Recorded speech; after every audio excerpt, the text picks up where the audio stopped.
اللہ کو دیکھو، ہر ایک کو اپنا نام عزیز ہوتا ہے، اللہ نے اپنا نام اللہ رکھا ہے۔ ہم نے کہا خدا خدا خدا خدا، اور یہ پٹھان کہتے ہیں خدا پاکا خدا پاکا خدا پاکا، یہ ایک یا اور لگا دیتے ہیں۔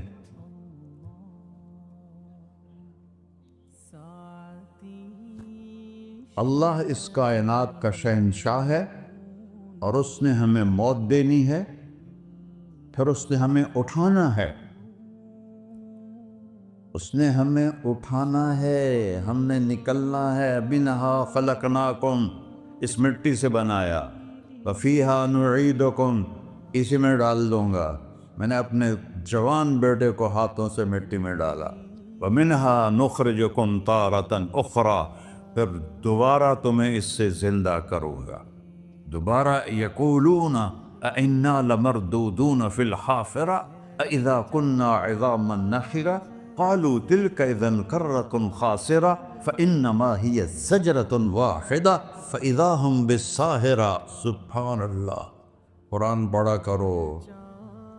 قرآن کے بغیر ہم جانور ہیں، قرآن کے بغیر ہم جانور ہیں، قرآن کے بغیر انسان بن ہی نہیں سکتا۔